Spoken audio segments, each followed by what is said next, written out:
Okay, welcome back in. I'm going to be reviewing Tuesday's action from the NHL. There are only two games on tap, so this video shouldn't take that long. Starting in Montreal, the team I love to death, but unfortunately they're doing extremely poor for what seems to be like the fourth straight season as they played against the Utah Hockey Club. There was no scoring in the first. Dylan Genther would break the tie, getting his 10th goal of the season, assisted by Keller and Schmaltz, 6:23 of the second period. Less than 2 minutes after that, Jaden Struble would tie the game up at 1, getting his second goal of the season, assisted by Caulfield and Savard, 8:05 of the second frame. Montreal would go on top 46 seconds into the third. Alex Newhook would get the go-ahead goal, his fifth of the year, assisted by Dvorak and Xhekaj. Jack McBain would tie the game up at 2, getting his eighth goal of the season, assisted by Cooley and Genther, 4:17 of the third period. We would need overtime in this one, and shocker, the former Hab, only played one season, will get the game-winning goal. Mikhail Sergachev, that'd be his sixth goal of the season, assisted by Schmaltz and Hayton, 4:33 of the overtime frame. So they were that close to heading into a shootout, but Utah would prevail and win this 3-2. The other game took place in Boston as the Bruins played host to the Vancouver Canucks. The big news from this one was obviously Jake DeBrusk, who signed with the Vancouver Canucks in the offseason. He played forever with the Boston Bruins, made his return. He would get the game-winning goal in the second period, getting his sixth of the season, a power play goal from Garland and Quinn Hughes, 5:53 of the second period.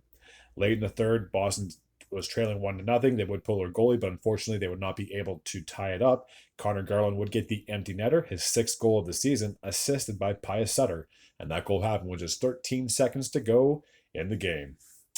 Now that my tablet is charged, I can actually show you the standings for once. So, starting in the Atlantic, to make sure this is not too terribly out of focus, as we have the Toronto Maple Leafs. They are in first place with a record of 13-6-2. They have 28 points. In second place are the Florida Panthers. They have a record of 12-9-1. They have 25 points. They're 3 points back of first.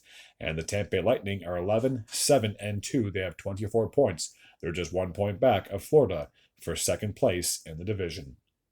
In the Metropolitan, the New Jersey Devils are atop of that division with a record of 15-7-2. They have 32 points. The Carolina Hurricanes are 15-5-1. They're just 1 point behind the Devils for first place.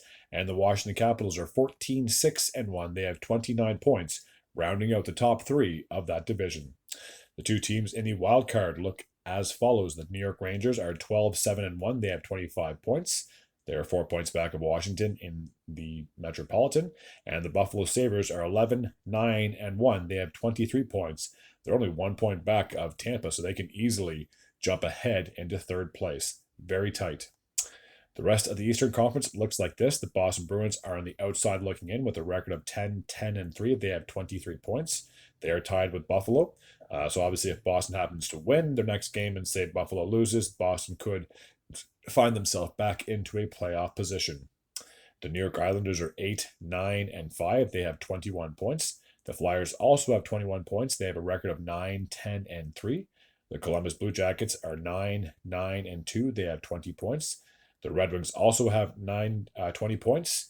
Their record is 9-10-2.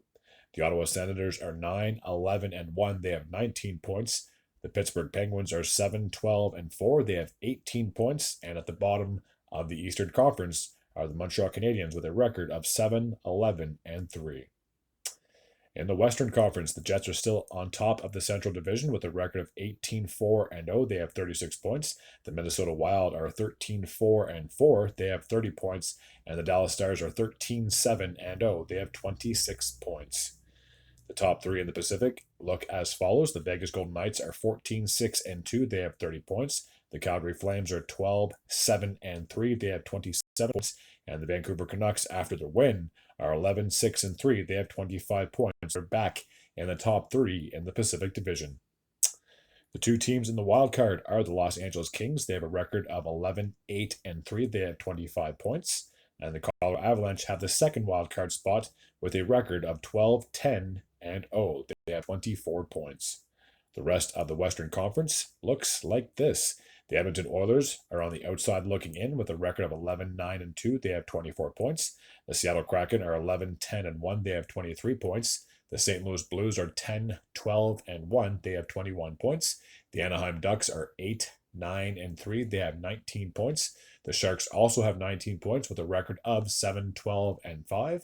The Nashville Predators are 7-12-3. They have 17 points. And the last team in the Western Conference, at least, are the Chicago Blackhawks. And they have a record of, I didn't mean to make that go to focus. I'll tilt this up forward.